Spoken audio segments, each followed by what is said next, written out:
nombreuses demeures, sinon vous aurais-je dit, je pars vous préparer une place. Quand je serai parti vous préparer une place, je reviendrai et je vous emmènerai auprès de moi, afin que là où je suis, vous soyez vous aussi. Pour aller où je vais, vous savez le chemin. Thomas lui dit, Seigneur, nous ne savons pas où tu vas. Comment pourrions-nous savoir le chemin? Jésus lui répond, moi, je suis le chemin, la vérité et la vie. Personne ne va vers le Père sans passer par moi. Puisque vous me connaissez, vous connaîtrez aussi mon Père. Dès maintenant, vous le connaissez et vous l'avez vu. Philippe lui dit, Seigneur, montre-nous le Père, cela nous suffit. Jésus lui répond, il y a si longtemps que je suis avec vous et tu ne me connais pas, Philippe. Celui qui m'a vu a vu le Père. Comment peux-tu dire, montre-nous le Père? Tu ne crois donc pas que je suis dans le Père et que le Père est en moi? Les paroles que je vous dis, je ne les dis pas de moi-même. Le Père qui demeure en moi fait ses propres œuvres. Croyez-moi, je suis dans le Père et le Père est en moi. Si vous ne me croyez pas, croyez du moins à cause des œuvres elles-mêmes.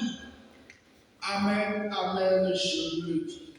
Celui qui croit en moi fera les œuvres que je fais. Il en fera même de plus grandes, parce que je parle vers le Père. Acclamons la parole de Dieu.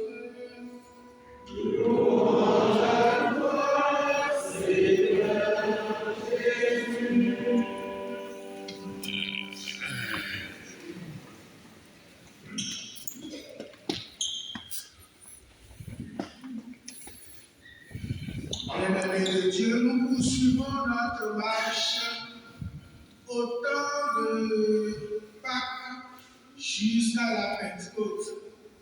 Nous sommes déjà au 5e dimanche de Pâques. Ce qui est quand même très appréciable en ce dimanche de Pâques, c'est que Jésus donne aux disciples l'espérance qu'ils ne seront jamais déçus. Et surtout, Jésus leur montre que cette espérance n'est pas pour demain, que cette espérance est déjà obtenue. Et cette espérance est déjà dans sa personne. Et si les disciples, quand le Christ ne sera plus visiblement avec eux, d'autant plus qu'il sera toujours invisible, le Christ, oui, quand il ne sera plus là, pour être vu à temps et à contre-temps, les disciples pourront toujours avoir la force nécessaire pour témoigner du Christ, pour braver toute épreuve. Et la manière dont les disciples vont braver ces épreuves est perceptible dans cette première lecture. Il est vrai que nous sommes souvent habitués à ce test de choix des 7 diacres, des 7 premiers serviteurs de la table. Mais je voudrais que nous fixions encore notre attention sur certains détails. Premier détail, il y a dans la communauté 2 camps qui se forment. Et 2 camps qui semblent s'opposer l'un à l'autre.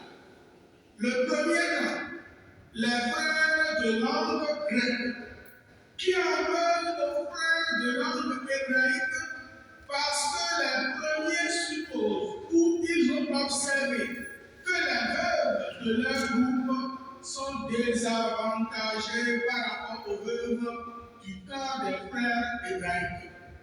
Et ils sont plaints. Et Pierre ne cherche pas à donner raison à tel ou à tel autre. Pierre simplement leur propose ce qui suit.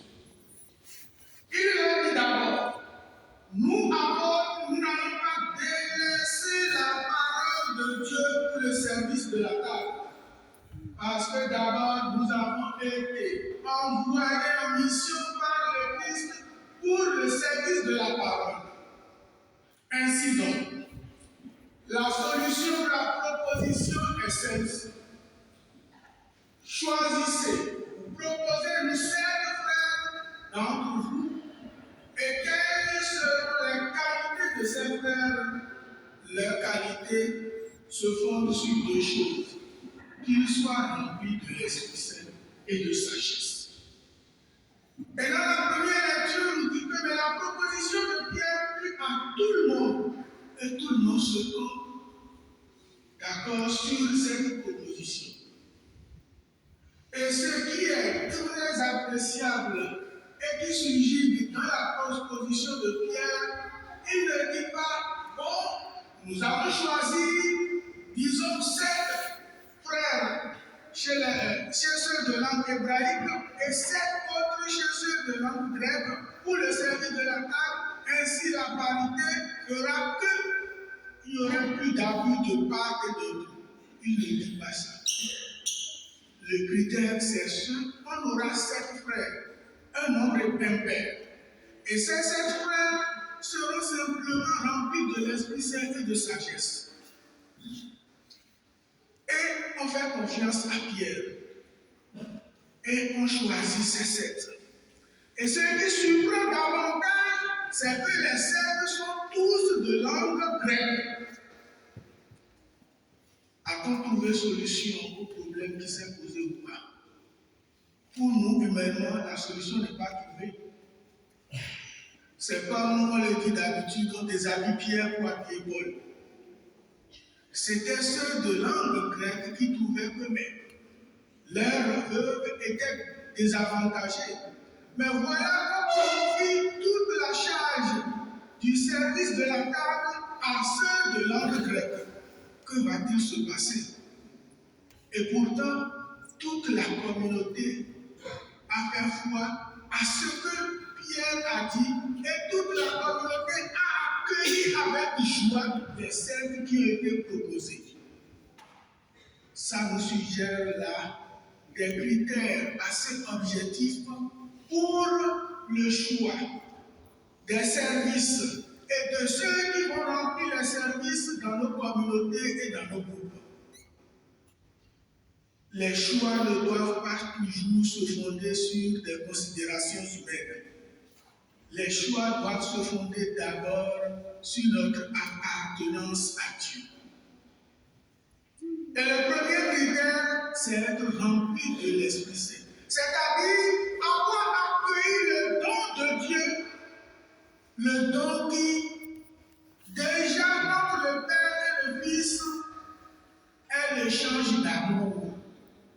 Si j'ai reçu l'Esprit Saint, je ne peux qu'aimer celui que le Seigneur m'a donné comme frère, celui que le Seigneur m'a donné comme sœur. Et comme le dit Paul très bien, il n'y aura plus pour moi ni esclave, ni homme libre, ni grec, ni juif. Nous sommes tous des frères, point barre. Je n'aurai plus des considérations assez humaines ou des considérations assez divines. Mon frère n'aura pas peur de moi, moi non plus, je ne pourrai plus avoir peur de lui. Parce que tout simplement, ce qui nous unit est plus fort que ce qui pourrait nous diviser. Être rempli d'Esprit Saint.